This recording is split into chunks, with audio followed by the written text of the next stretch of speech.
कि मुझको चाहत कभी नहीं है आसमान के तारों की, मुझको चाहत कभी नहीं है आसमान के तारों की, बेशर्म हवा के रुख पर चलते सत्ता के दरबारों की, मैं भूषण की सिंह गर्जना खुद की ताकत रखता हूं, वंदे मातरम होठों पर और दिल में भारत रखता हूं,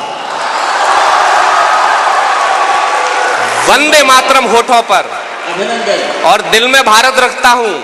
4 पंक्तियां पढ़ता हूं। ये सब युवा पीढ़ी मेरे सामने जो भारत का भविष्य है वो यहां पर बैठी हुई है। बहुत आरोप लगते हैं हम नौजवानों पर कि हम इश्क मोहब्बत की बातें ज्यादा करते हैं, और यहाँ पर सब गुरुजन बैठे हुए हैं और उधर विद्यार्थी बैठे हुए हैं। मैं युवा पीढ़ी का यहाँ नेतृत्व कर रहा हूं। 4 पंक्तियां आश्वस्ति की इनकी तरफ से पढ़ता हूं आप लोगों के लिए कि संकटों को झेलकर, युवा पीढ़ी ऐसी नहीं है जो इश्क मोहब्बत में ही केवल लगी हुई है, कि संकटों को झेलकर घास वाली रोटियों में शौर्य स्वाभिमान को जगाना जानते हैं हम। संकटों, मंच का भी आशीष चाहता हूं कि संकटों को झेलकर घास वाली रोटियों में शौर्य स्वाभिमान को जगाना जानते हैं हम। गर जिद पे अड़े तो जबड़े को खोलकर उंगली पे शेर को नचाना जानते हैं हम, उंगली पे शेर को नचाना जानते हैं हम। दोस्ती में दोस्तों पे जान वार देते किंतु शत्रुओं को धूल भी चटाना जानते हैं हम।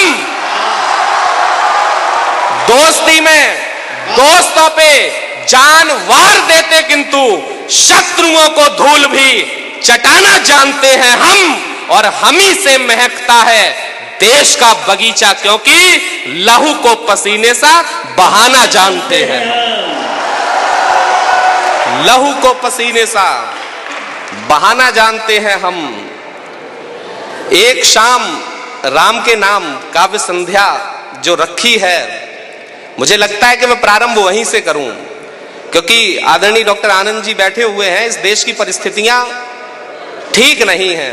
पिछले दिनों राम का नाम कहीं आता है तो इस देश में बवाल हो जाता हर जगह, और राम मंदिर का उद्घाटन भी होने जा रहा है। मैं हमेशा कहता हूं कि त्रेता के जो लोग थे उनसे ज्यादा हम कलयुग के लोग सौभाग्यशाली हैं। उन्होंने तो प्रभु राम की सिर्फ 14 वर्ष की प्रतीक्षा देखी थी, लेकिन हम लोगों ने तो 500 वर्षों की प्रतीक्षा देखी है। पिछले दिनों एक घटना हुई, रामचरितमानस फाड़ दी गई लखनऊ में। ये इस देश में हमने कभी सोचा भी नहीं था कि ऐसा होगा।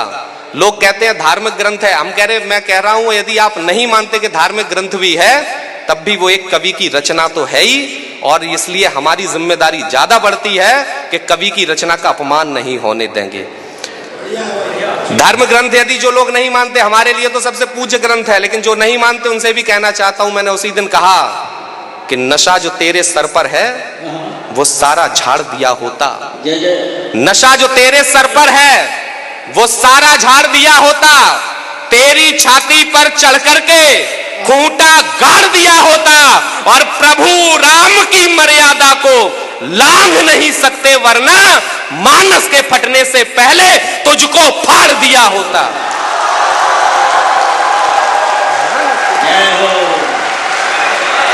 मानस के फटने से पहले इस देश में ये घटनाएं होंगी।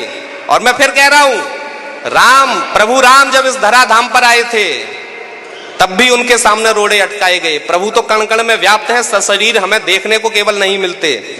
अब भी रोड़े अटकाए जा रहे हैं, लेकिन इन सब का अंतिम परिणाम क्या होगा वो 4 पंक्तियों में आपके बीच में पढ़ता हूं, और आपकी अब तक की सबसे ज्यादा ऊर्जा मांगता हूं कि कितनी चालें चले मंथरा कौशलपुर में विघटन की। 23 तारीख